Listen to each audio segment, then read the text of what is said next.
Hello everyone, this is the fifth lecture on chemical thermodynamics, and in this lecture we will discuss Hess's law. As you already know that thermodynamics is very important topic in chemistry as well as in physics. So there are so many topics which are similar in chemistry as well as in physics. क्योंकि thermodynamics क्योंकि topic तो same ही है, but कुछ topics यहाँ पे जो होते हैं केमिकल थर्मोडायनेमिक्स में वो क्वाइट डिफरेंट होते हैं as compare to thermodynamics in physics. अब ये डिफरेंट होने का रीज़न क्या है? तो मैंने आपको बताया था कि जो अप्रोच होता है हमारा केमिस्ट्री में थर्मोडायनेमिक्स को पढ़ने का या फिर फिजिक्स में थर्मोडायनेमिक्स पढ़ने का वो काफ़ी डिफरेंट होता है, और इसी डिफरेंट अप्रोच की वजह से हम जो प्रायोरिटी देते हैं, हम जो इंपॉर्टेंस देते हैं, केमिस्ट्री में हम अलग टॉपिक्स को इंपॉर्टेंस देते हैं और फिजिक्स में हम अलग टॉपिक्स को इंपॉर्टेंस देते हैं, लेकिन बेसिक कॉन्सेप्ट जो होंगे वो केमिस्ट्री और फिजिक्स में दोनों जगह सेम होंगे। तो वही चीज़ है, कुछ टॉपिक्स जैसे हेसेस लॉ है ये आप केमिस्ट्री में पढ़ोगे बट फिजिक्स में नहीं पढ़ोगे। उसी तरीके से जब एंथैल्पी की बात करते हैं तो एंथैल्पी, बहुत टाइप के एंथैल्पीज हम पढ़ते हैं, बहुत टाइप के एंट्रोपीज पढ़ते हैं, वो सब हमको केमिस्ट्री में पढ़ना है, फिजिक्स में पढ़ने की वो सब जरूरत नहीं है। फिजिक्स में हम किस चीज़ को इंपॉर्टेंस देते हैं और केमिस्ट्री में हम किस चीज़ को इंपॉर्टेंस देते हैं ये देख लेते हैं। जब हम केमिस्ट्री में थर्मोडायनेमिक्स पढ़ रहे हैं, उसका नाम ही केमिकल थर्मोडायनेमिक्स है, तो जनरली आपको पता है हम केमिकल प्रोसेसेस को प्रायोरिटीज देते हैं, और मेन मोटिव हमारा अब तक लगभग कंप्लीट हो चुका है पढ़ने का। हम ये जानना चाहते थे कि कोई भी प्रोसेस कौन सी कंडीशंस में होगा, स्पॉन्टेनियस होगा या वो स्पॉन्टेनियस नहीं होगा, और हमको एक क्वांटिटी मिलती है that is delta G, that is Gibbs free energy. तो ये हमारे लिए बहुत इंपॉर्टेंट है क्योंकि उसी से हमको पता चलता है कि कोई भी प्रोसेस स्पॉन्टेनियस होगा या नहीं होगा। अगर डेल्टा जी नेगेटिव आता है तो वो स्पॉन्टेनियस प्रोसेस होगा, और अगर डेल्टा जी नेगेटिव नहीं आता है, that is change in Gibbs free energy, अगर नेगेटिव नहीं आता है तो वो प्रोसेस नहीं हो सकता है। तो बस यही चीज़ हमको आगे यूज करनी है, और हेसेस लॉ के लिए हम थर्मोकेमिस्ट्री का यूज करेंगे। थर्मोकेमिस्ट्री क्या है? थर्मोकेमिस्ट्री नाम से पता चल रहा है, थर्मोकेमिस्ट्री क्या है? Thermochemistry is the branch of chemistry in which we discuss or which deals with the study of chemical reaction as well as the energy involved in those chemical reactions। तो कोई भी केमिकल रिएक्शन होती है उसमें energy कितनी involve होती है, कितनी एनर्जी गेन होती है या कितनी एनर्जी लूज होती है, ये सब हम पढ़ते हैं थर्मोकेमिस्ट्री में। और हम थर्मोकेमिकल इक्वेशंस के बारे में ऑलरेडी डिस्कस कर चुके हैं। थर्मोकेमिकल इक्वेशंस क्या होती हैं? जब हम किसी केमिकल इक्वेशन के साथ उस केमिकल इक्वेशन में जो एंथैल्पी चेंज होती है, जो एनर्जी चेंज होती है, वो भी डिनोट करते हैं, तो that chemical equation is known as thermochemical equation. अब यहां पे देखिए अप्रोच कंप्लीटली अब डिफरेंट हो जाता है। अब हम पूरा का पूरा कहां शिफ्ट कर लेते हैं? केमिकल रिएक्शन पे। कोई भी केमिकल रिएक्शन होगी या नहीं होगी, अगर होगी तो कितनी एनर्जी गेन करेगा या कितनी एनर्जी लूज होगी, ये सब हम केमिस्ट्री में अब पढ़ लेते हैं। फिजिक्स में हमारा अप्रोच डिफरेंट होता है। फिजिक्स में हमको एक ही मोटिव से काम करना होता है कि अगर हम किसी भी सिस्टम की बात करते हैं तो हम उस सिस्टम से कितना वर्क करवा सकते हैं। यहाँ पर हम अगर सिस्टम वर्क करता है तो नेगेटिव लेते हैं, वहाँ पे हम अगर सिस्टम वर्क करता है तो वहाँ पे हम पॉजिटिव लेते हैं, क्योंकि हमारा वही मेन मोटिव होता है कि सिस्टम हमारे किस काम आ रहा है, वो वर्क कर रहा है या नहीं कर रहा है। तो वहाँ पे सिस्टम से किया गया वर्क, जो वर्क सिस्टम करता है दैट इज पॉजिटिव, और अगर आपको सिस्टम पर वर्क करना है दैट इज नेगेटिव। क्योंकि हमारा मोटिव क्या है वहां पे? हमारा मोटिव ये है कि हमारे लिए कोई भी सिस्टम, जिस सिस्टम के बारे में हम स्टडी कर रहे हैं वो सिस्टम हमारे लिए वर्क करे। तो जब सेकेंड लॉ ऑफ थर्मोडायनेमिक्स हम पढ़ते हैं तो यहाँ पे जो केमिस्ट्री में हम सेकेंड लॉ ऑफ थर्मोडायनेमिक्स पढ़ेंगे that is not very useful, क्योंकि केमिस्ट्री में इतना ही जो डेटा है वो हमारे लिए इंपॉर्टेंट है। Second law of thermodynamics completely work के बारे में आपको बताता है कि वर्क कितना होता है और कौन सी कंडीशन में आपको वर्क करना है, तो वो सेकंड लॉ ऑफ थर्मोडायनेमिक्स आपको बताता है। बट यहाँ तक जो स्पॉन्टेनिटी है, स्पॉन्टेनिटी किस में काम आती है? आपके केमिस्ट्री में काम आती है। तो आई होप कि आपको ये चीज़ कंप्लीटली समझ में आ गया होगा कि फिजिक्स में जब आप थर्मोडायनेमिक्स पढ़ते हो that is different from the thermodynamics in chemistry. Chemistry में हमको कंप्लीटली फोकस जो रहना होता है वो सिस्टम पे रहना होता है। जो भी चीज़ सिस्टम के लिए होती है पॉजिटिव, अगर सिस्टम एनर्जी गेन करता है तो पॉजिटिव है, और अगर सिस्टम एनर्जी लूज करता है तो वो नेगेटिव है। तो हम कंप्लीटली यहाँ पे सिस्टम पे फोकस्ड है, हम केवल सिस्टम को ऑब्जर्व कर रहे हैं, बाकी हमको कोई काम नहीं है उससे, सिर्फ ऑब्जर्व हम कर रहे हैं ताकि हमको डेटा पता चल सके कि कभी भी किसी भी सिस्टम से कितनी एनर्जी गेन होती है या वो कितनी एनर्जी लूज करता है किसी प्रोसेस में। तो हमको प्रोसेसेस को समझना है, वहाँ पे हमको वर्क आउटपुट चाहिए होता है, तो वहाँ पे हमारा जो अप्रोच होता है वो क्वाइट डिफरेंट होता है। Now what is Hess's law, क्योंकि ये आपको फिजिक्स में नहीं पढ़ना है, this is only in chemistry. What is Hess's law? According to Hess's law, if a process takes place in the number of steps, then the overall change in enthalpy in the whole process is equal to the sum of enthalpy changes in each step। तो ये क्या कहता है, अगर कोई भी process है वो बहुत सारे स्टेप में होता है, और अगर कोई भी प्रोसेस क्योंकि बहुत सारे स्टेप में होता है, तो टोटल एंथैल्पी चेंज जो पूरे प्रोसेस में होता है वो कितना होगा? वो होगा सम। किसका सम? हर स्टेप में जितना एंथैल्पी चेंज हुआ उन सब का सम। तो देखिए, जैसे कि हमारे पास मान लेते हैं एक रिएक्टेंट है मान लीजिए, और मुझे ए से फॉर्म करना है प्रोडक्ट बी। ए से मुझे क्या फॉर्म करना है? बी।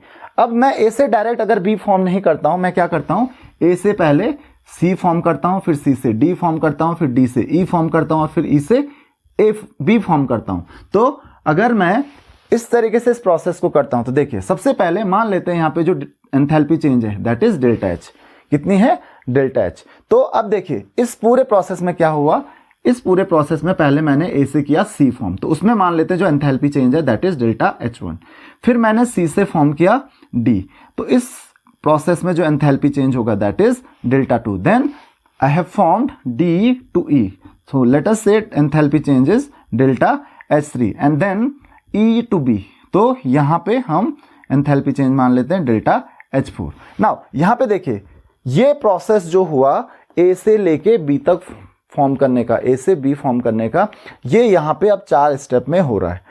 तो ये क्या कहता है कि इस पूरे प्रोसेस में ए टू बी फॉर्म करने में, इस पूरे प्रोसेस में जो एंथैल्पी चेंज होगा दैट इज डेल्टा एच।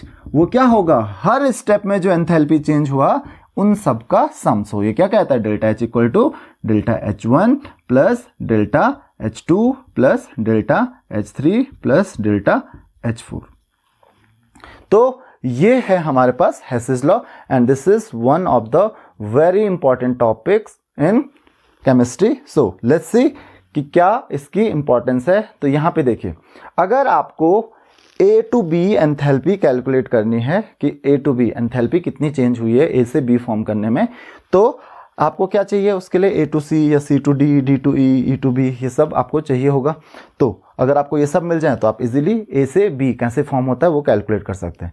अच्छा, ये जरूरी नहीं है कि आप इन्हीं को कैलकुलेट करो, आप ये भी तो कर सकते हो कि अगर आपको बाकी चीज़ें नहीं पता है, आपको डी टू ई नहीं पता है, मतलब डी से ई फॉर्म करना आपको पूछा गया है कि what is the enthalpy change when we form D to E, और बाकी आपको सब कुछ दिया हुआ है, A to B overall enthalpy आपको दी हुई है, A to C, C to D, E to B सब दिया हुआ है आपको। तो आपको डेल्टा H3 कैलकुलेट करना है, डेल्टा H1, डेल्टा H2 और डेल्टा H4 और डेल्टा H आपको दिया होगा। तो इस तरीके से आप किसी भी स्टेप में जो एंथैल्पी चेंज है वो कैलकुलेट कर सकते हो, साथ ही साथ ओवरऑल एंथैल्पी वो कैलकुलेट कर सकते हो।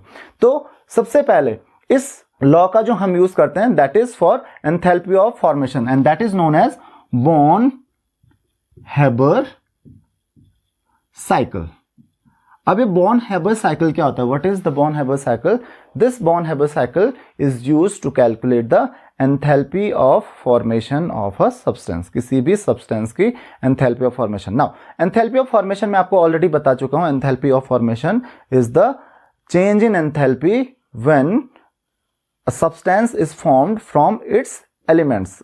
अपने जब एलिमेंट से कोई भी सब्सटेंस फॉर्म होता है तो वहां पे जो एंथैल्पी चेंज होता है that is called enthalpy of formation. तो जरा एक एग्जांपल हम देख लेते हैं। For example, enthalpy of formation of NaCl from sodium और क्लोरीन। आपको पता है सोडियम क्लोराइड होगा, तो सोडियम और क्लोरीन क्या है? इसके एलिमेंट्स हैं। तो सोडियम और क्लोरीन से कैसे NaCl फॉर्म होता है? सो लेट्स से Na, देखिए एलिमेंटल फॉर्म में मैंने बोला था ना, एलिमेंटल फॉर्म में वो होंगे प्लस हाफ Cl2, मुझे पूरा नहीं लेना है यहाँ पे, half Cl2, it will give NaCl। अब आप यहाँ पे ऐसे भी लिख सकते थे 2NaCl, राइट, 2Na, तो यहाँ पे 2Na लिखा, यहाँ पे 2NaCl लिखा, बट यहाँ पे देखिए यहाँ पे डबल हो गया, तो ये आप 2 मोल्स कंसिडर करोगे। और एंथैल्पी ऑफ फॉर्मेशन के लिए क्या होता है, the change in enthalpy one 1 mole of substance is form. तो 1 मोल के लिए हम केवल इसको 1 रहने देंगे और इधर हम फ्रैक्शन में लिख सकते हैं, तो प्लस हाफ Cl2। तो आई होप कि आपको ये चीज समझ में आ गई होगी। नाउ अब जितने भी स्टेप्स होते हैं, हेसेस लॉ क्या कहता है कि जितने भी स्टेप्स होते हैं किसी भी प्रोसेस को कंप्लीट होने में, उन सारे प्रोसेसेस में जो एंथैल्पी चेंज होता है वो that is the change in enthalpy of the process. तो ये प्रोसेस है यहाँ पे डेल्टा H, इसको हम डिनोट करते हैं डेल्टा HF से, मतलब enthalpy of formation of NaCl। तो ये हम कैलकुलेट करेंगे कि कितना होगा। तो मैंने क्या बोला कि ये जो Na और हाफ Cl2 से NaCl बनता है वो डायरेक्ट तो बनता नहीं है, यहां पे नंबर ऑफ स्टेप्स होते हैं। हाउ? सबसे पहले Na जो सॉलिड होता है, क्योंकि Na सॉलिड स्टेट में होगा, so it will be converted to Na gas, that process is called atomisation. इसको हम क्या कहते हैं, एटोमाइजेशन। कि जब भी 1 मोल सब्सटेंस उसके किस में कन्वर्ट होता है, जबकि उसके एटम्स क्या हो जाते हैं, सेपरेट हो जाते हैं और वो गैसेस फॉर्म में कन्वर्ट हो जाता है, that is called enthalpy of atomization. तो यहाँ पे एंथैल्पी ऑफ एटोमाइजेशन क्या है, लेट अस से यहाँ पे जो एंथैल्पी ऑफ एटोमाइजेशन है दैट इज डेल्टा HA। सो इसको हम डिनोट कर रहे हैं डेल्टा HA से। नाउ उसी तरीके से जो Cl होगा, Cl में क्या होगा, Cl में half Cl2 will be converted to Cl। तो जो Cl मॉलिक्यूल है वो किस में कन्वर्ट होगा, Cl में। तो क्या होगा, जो Cl2 जो मॉलिक्यूल होंगे उसके जो एटम्स होंगे वो क्या हो जाएंगे, ब्रेक होंगे। तो जो बॉन्ड एंथैल्पी होगी Cl2 की, तो इसको मैं डिनोट कर रहा हूं bond enthalpy of Cl2, delta H bond enthalpy of Cl2। तो अब क्या हुआ, यहाँ पे जो Cl2 मॉलिक्यूल है वो क्लोरीन एटम्स में कन्वर्ट हो जाएगा। नाउ अभी इतना ही नहीं होगा, इसके बाद क्या होगा, Na, क्योंकि NaCl क्या होता है, एक आयनिक कंपाउंड होता है, so sodium atoms will form sodium ion. So it will form sodium atom. तो सोडियम एटम जो होता है, sodium atom will form sodium ion. तो यहाँ पे क्या होगा, यहाँ पे जो एंथैल्पी चेंज होती है दैट इज इक्वल टू, इसको हम डिनोट कर सकते हैं Ea से, दैट इज आयोनाइजेशन। इसको हम क्या कहते हैं, आयोनाइजेशन एंथैल्पी।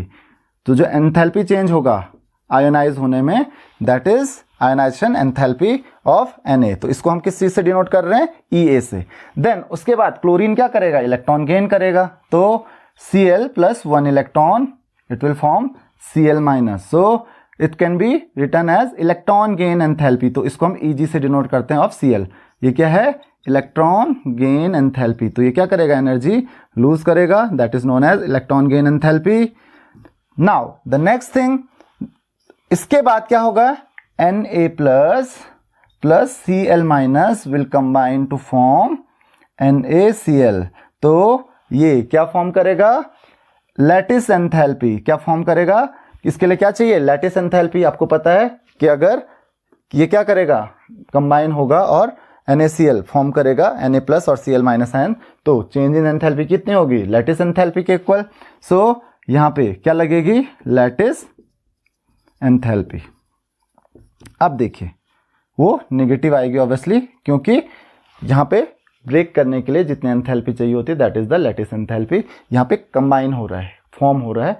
तो जब एक मोल आयंस क्या होते हैं, एक लैटिस, क्रिस्टल लैटिस फॉर्म करते हैं, एक सॉलिड फॉर्म करते हैं, तो enthalpy change in this process is known as lattice enthalpy. तो ये यहां पर आप देख सकते हो कि जो ओवरऑल चेंज हुआ, देखिए क्या कहता है हेसेस लॉ। हेसेस लॉ यही कहता है कि कोई भी अगर प्रोसेस होता है तो वो प्रोसेस अगर नंबर ऑफ स्टेप्स में होता है तो the overall change in enthalpy in the whole process. अब ये देखो होल प्रोसेस एक्चुअल में क्या है कि Na और क्लोरीन, सोडियम और क्लोरीन गैस आपस में कंबाइन होते हैं और क्या फॉर्म करते हैं, NaCl फॉर्म करते हैं। बट ये प्रोसेस डायरेक्ट नहीं होता है। यहाँ पे देखिए क्या क्या होता है, सबसे पहले एटोमाइजेशन होता है किसका, सोडियम का। तो सोडियम सॉलिड स्टेट में होगा, वो क्या होगा, गैसेस स्टेट में कन्वर्ट होगा। तभी वो जब गैसेस स्टेट में होगा तब वो क्या करेगा, वो इलेक्ट्रॉन्स लूज करेगा। तो यहाँ पे enthalpy change that is the enthalpy of atomization, यहाँ पे जो एंथैल्पी चेंज होगा दैट इज आयनाइजेशन एंथैल्पी। उसी तरीके से क्लोरीन मॉलिक्यूल की फॉर्म में होगा, क्योंकि एलिमेंटल फॉर्म में वो कैसे रहता है, मॉलिक्यूल की फॉर्म में। तो पहले वो क्या करेगा, बॉन्ड ब्रेक करेगा, तो जो बॉन्ड ब्रेक होंगे तो that is the bond enthalpy of Cl2। Then उसके अलावा दूसरा क्या होगा, जो क्लोरीन होगा वो इलेक्ट्रॉन गेन करेगा, so that is the electron gain enthalpy. और अब Na+ और Cl- जब आयंस फॉर्म हो चुके हैं तो ये जब कंबाइन होंगे तो ये क्रिस्टल लैटिस फॉर्म करेंगे। तो क्रिस्टल फॉर्म करेंगे तो उसके लिए जितनी एनर्जी वो लूज करते हैं that is the lattice enthalpy. Now overall enthalpy that is delta HF that is equal to enthalpy of formation of NaCl, delta HF of NaCl that is equal to क्या हो जाएगा, that is delta HA plus delta bond enthalpy of Cl2, तो Cl2 लिखने की जरूरत नहीं है, plus इसको हम ionisation enthalpy plus electron gain enthalpy plus lattice enthalpy. तो आई होप कि आपको ये चीज़ समझ में आ गई होगी कि बॉर्न हैबर साइकिल है क्या। तो this is the whole process in which the reaction takes place. तो कोई भी रिएक्शन ऐसे में होती है। तो आई होप कि आपको ये चीज़ समझ में आ गई होगी। अब देखिए जो यहाँ पे, क्योंकि मैंने प्लस लिखा है तो यहाँ पे लैटिस एंथैल्पी ऑलरेडी नेगेटिव दिया होगा, क्योंकि इस प्रोसेस में क्या हो रहा है, फॉर्म हो रहा है कंपाउंड, तो यहाँ पे नेगेटिव होगा। उसी तरीके से इलेक्ट्रॉन गेन एंथैल्पी नेगेटिव होगा, तो नेगेटिव है तो आपको वहाँ पे नेगेटिव ही पुट करना है, वहाँ पे आपको पॉजिटिव नहीं पुट करना है। उसी तरीके से जैसे बॉन्ड एंथैल्पी पॉजिटिव होगा तो पॉजिटिव पुट करना है। तो आई होप कि it is clear to you कि ये रिएक्शन किस तरीके से होगी। सो हेसेस लॉ का बहुत इंपॉर्टेंस होता है इसमें, बॉर्न हैबर साइकिल में। उसी तरीके से जैसे हम रिएक्शन देख लेते हैं, जैसे कार्बन है तो C+½ इट फॉर्म्स CO। पहले क्या फॉर्म करता है, कार्बन मोनोऑक्साइड। नाउ C+ और you can say CO+½ it will form CO2। Now if you will combine these two reaction, the overall reaction क्या आएगी, C+O2 गिव्स CO2।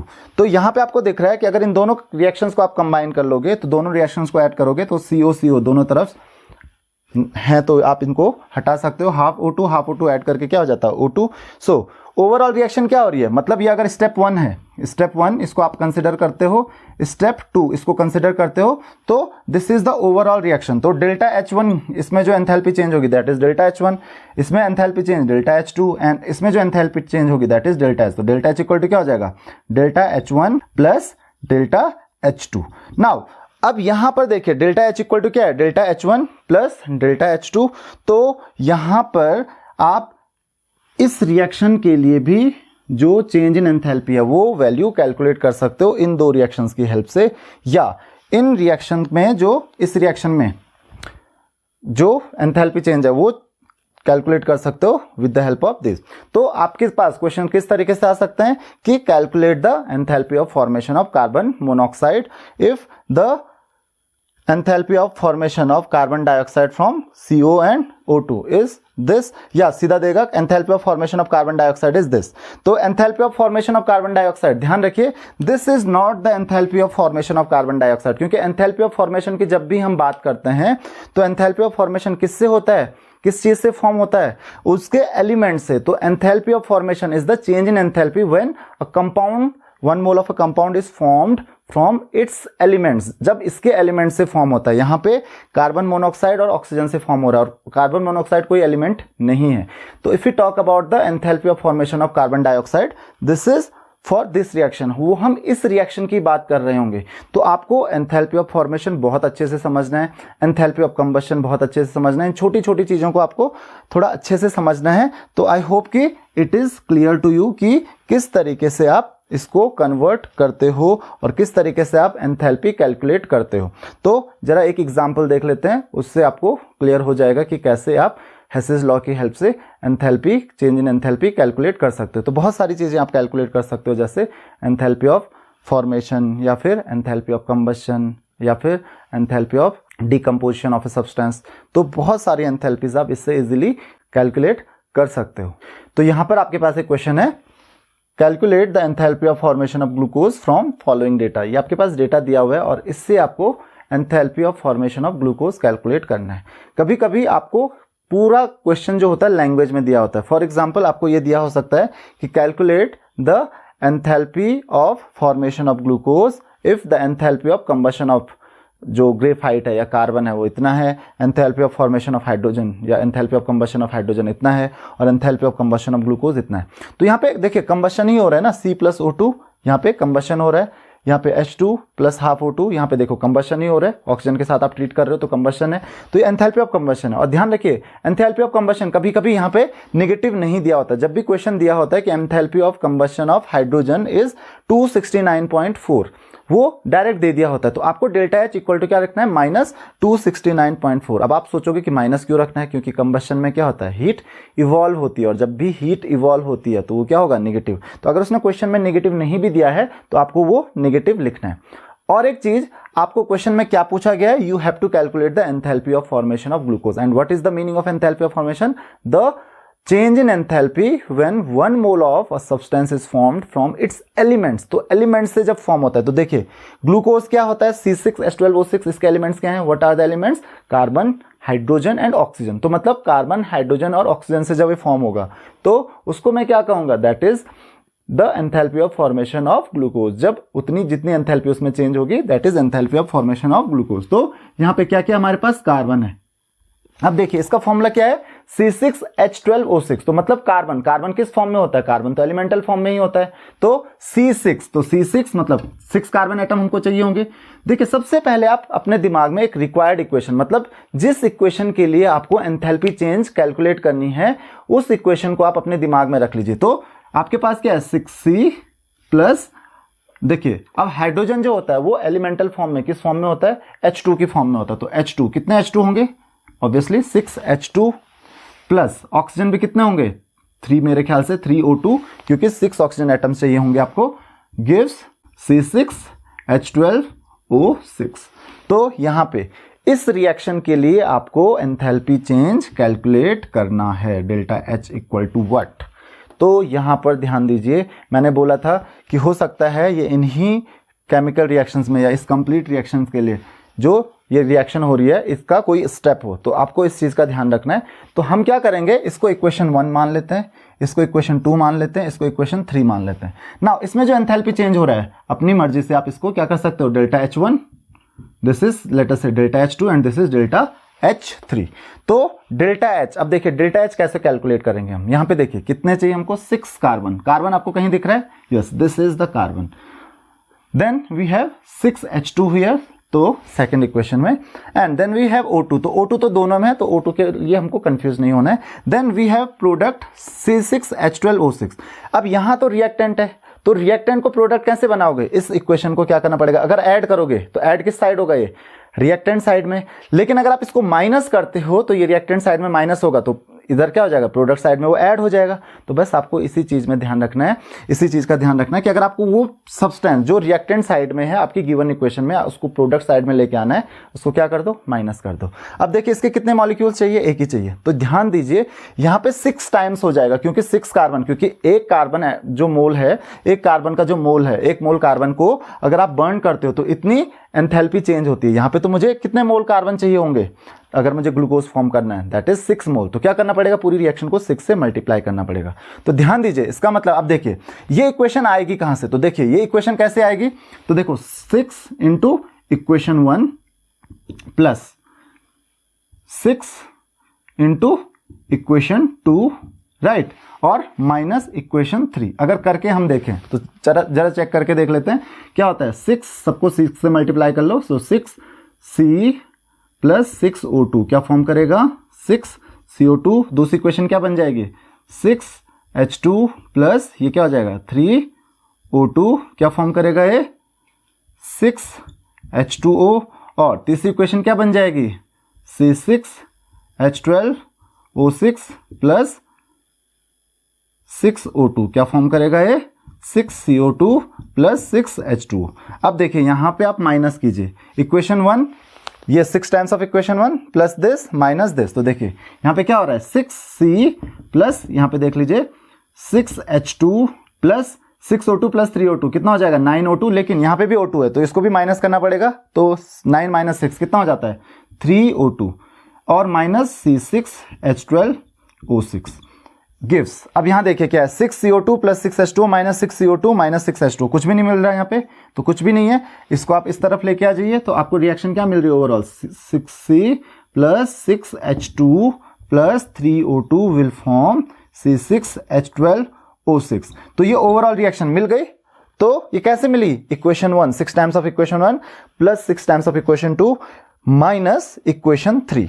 तो इसमें जो एंथैल्पी चेंज होगा, एंथैल्पी चेंज कितना होगा, तो यही तो कहता है Hess's law, delta H equal to भी क्या होगा, जिस तरीके से वो इक्वेशन आई है नंबर ऑफ स्टेप्स में हुई ना, 6 टाइम्स ऑफ इक्वेशन 1, तो 6 times of delta H1 plus 6 times of equation 2, 6 times of delta H2 minus equation 3, that is delta H3. Now 6 times of delta H1, what is the value of delta H1, that is minus 395 plus 6 times of equation 2, 6 into minus 269.4 minus 2900 equal to जो भी answer आ रहा है आप मुझे answer comment box में बताइए। तो I hope कि ये चीज क्लियर हो गई होगी आपको कि किस तरीके से हेसेस लॉ की हेल्प से आप किसी भी इक्वेशन को, किसी भी केमिकल रिएक्शन के लिए जो एंथैल्पी चेंज होता है वो कैलकुलेट कर सकते हो। तो ध्यान रखिए ये मल्टीप्लिकेशन जरूरी है अगर रिएक्शन के लिए, तो जो एंथैल्पी चेंज होगा, जिस तरीके से वो रिएक्शन आई है एंथैल्पी चेंज भी आप उसी तरीके से करोगे। ये कौन कहता है, हेसेस लॉ कहता है। तो this is the Hess's law, और इस तरीके से आप न्यूमेरिकल प्रॉब्लम सॉल्व कर सकते हो हेसेस लॉ पे बेस्ड। अगर आपकी कोई भी क्वेरीज है तो आप मुझे कमेंट्स में क्वेश्चंस भी पूछ सकते हो। नाउ अब आपके पास दो चीजें आती हैं, that is second law of thermodynamics, next is second law of thermodynamics. Now यहां पे सेकंड लॉ ऑफ थर्मोडायनेमिक्स और उसके बाद आपके पास आता है थर्ड लॉ ऑफ थर्मोडायनेमिक्स। तो यहां पे देखिए सेकंड लॉ ऑफ थर्मोडायनेमिक्स क्या कहता है और थर्ड लॉ ऑफ थर्मोडायनेमिक्स क्या कहता है। जैसे कि मैं बता चुका हूं, सेकंड लॉ ऑफ थर्मोडायनेमिक्स हमारे लिए सेकंड और थर्ड लॉ जो हैं वो बहुत ज़्यादा इंपॉर्टेंट नहीं है केमिस्ट्री में, however they are important in physics में उनकी इंपॉर्टेंस है। तो second law of thermodynamics completely बात करता है कन्वर्जन ऑफ एनर्जी या हीट इनटू वर्क, कि आप हीट को वर्क में कैसे कन्वर्ट करते हो। तो यहां पे सेकंड लॉ ऑफ थर्मोडायनेमिक्स में आपके पास दो स्टेटमेंट्स आती हैं, one is Kelvin Planck statement and the second statement that is Clausius statement। तो दो स्टेटमेंट हैं सेकंड लॉ ऑफ थर्मोडायनेमिक्स में। पहली स्टेटमेंट कहती है कि it is not possible for a machine और for a device to convert the heat completely into work. तो किसी भी डिवाइस को या किसी भी सिस्टम को अगर आप हीट सप्लाई करते हो तो जब वो वर्क करता है तो it is not possible to complete the heat into work. पूरी की पूरी हीट को आप कंप्लीटली वर्क में कन्वर्ट नहीं कर सकते हो। तो ऐसा कोई भी डिवाइस आप नहीं बना सकते हो, ऐसा कोई भी डिवाइस नहीं है जिसको आप कंप्लीटली जो हीट सप्लाई करते जाओ और वो कंप्लीट हीट को हमेशा वो वर्क में कन्वर्ट करते जाए। तो ऐसा कोई भी डिवाइस पॉसिबल नहीं है। So basically it talks about the efficiency, मतलब 100% एफिशिएंसी किसी भी डिवाइस की नहीं होती है हीट को वर्क में कन्वर्ट करने की। तो ये किस बारे में बात करता है, एफिशिएंसी की। तो वो 100% से कमी होगी क्योंकि कुछ एनर्जी हमेशा लॉस होती है in the form of friction और वेरियस फॉर्म्स में कुछ एनर्जी हमेशा लॉस हो जाती है। तो इसीलिए जो हीट है उसको आप कंप्लीटली वर्क में कन्वर्ट नहीं कर सकते हो। ये है Kelvin Planck's statement and the Clausius statement says that it is impossible to transfer heat from the reservoir of low temperature to the reservoir of high temperature, or you can say it is impossible to transfer the heat from the body of low temperature to the body of high temperature without doing any external work or without the help of any external agency। मतलब ये कहता है कि एक body आपके पास है, इसका temperature है T1, दूसरी बॉडी आपके पास है, इसका टेम्परेचर है T2। अब यहाँ पे T1 is greater than T2, तो ये कहता है टेम्परेचर जो सेकेंड बॉडी का है, लो टेम्परेचर से हाई टेम्परेचर पे आप हीट सप्लाई नहीं कर सकते हो बिना किसी एक्सटर्नल हेल्प के, बिना कोई वर्क किए आप हीट सप्लाई नहीं कर सकते हो लो टेम्परेचर से हाई टेम्परेचर पे। तो this is the second statement. तो आई होप कि आपको ये चीज क्लियर हो गई होगी कि क्लॉसियस स्टेटमेंट और केल्विन प्लैंक स्टेटमेंट क्या है। तो एक स्टेटमेंट क्या कहती है कि 100% एफिशिएंसी पॉसिबल नहीं है कि आप किसी डिवाइस को हीट सप्लाई करते जाओ और वो सारी की सारी हीट को वर्क में कन्वर्ट करते जाए। और दूसरी तरफ ये है आपके पास क्लॉसियस स्टेटमेंट, ये क्या कहती है कि जो टेम्परेचर है लो टेम्परेचर से आप हाई टेम्परेचर पे कभी भी हीट सप्लाई नहीं कर सकते हो जब तक कि आप एक्सटर्नल हेल्प ना लो, जब तक कि आप बाहर से कोई वर्क ना करो। तो आपने बहुत सारे एग्जांपल्स देखे होंगे कि जैसे कप ऑफ टी है तो हमेशा क्या होता है, जो अगर हॉट कप ऑफ टी है, चाय अगर गर्म है तो वो धीरे धीरे ठंडी हो जाती है। तो हीट कहाँ से कहाँ फ्लो होती है, हाई टेम्परेचर से लो टेम्परेचर में। आपको तो हीट का तो नेचर पता ही है, हीट कहाँ से कहाँ फ्लो होगी, high temperature to low temperature. लेकिन आपने एक और एग्जाम्पल देखा है रेफ्रिजरेटर। तो रेफ्रिजरेटर क्या होता है, अंदर तो कूल होता है, बाहर क्या होता है, हॉट होता है। फिर भी वो क्या होता है, अंदर और ठंडा होते जाता है, वो हीट को क्या करता है, बाहर फेंकता है, जबकि सराउंडिंग्स का टेम्परेचर ज़्यादा है। लेकिन ये कब होता है, जब आप एक्सटर्नल वर्क करते हो। कौन सा वर्क, इलेक्ट्रिकल वर्क वहाँ पे हो रहा है। तो इलेक्ट्रिसिटी की हेल्प से हम क्या कर रहे हैं, लो टेम्परेचर से हाई टेम्परेचर में हीट सप्लाई कर रहे हैं। लेकिन अगर इलेक्ट्रिसिटी ना हो तो क्या ये पॉसिबल है कि फ्रिज में जो टेम्परेचर है वो कम होता जाए और जो हीट है वो बाहर आती जाए? बिल्कुल भी पॉसिबल नहीं है। तो यही ये चीज़ कहती है, यही हमारा सेकंड लॉ ऑफ थर्मोडायनेमिक्स कहता है। And the third law of thermodynamics, again not very important in chemistry. तो ये क्या कहता है, the entropy of a system और the entropy of a body at absolute zero is zero. तो किसी भी बॉडी की, किसी भी सिस्टम की जो एब्सोल्यूट जीरो पे एंट्रोपी होती है, एब्सोल्यूट जीरो मतलब जीरो केल्विन, तो जीरो केल्विन पे जो एंट्रोपी होती है वो कितनी होती है, जीरो होती है। So this was the third law of thermodynamics. So this is all in this lecture. If you have any queries, you can ask your questions in comments. Thank you very much.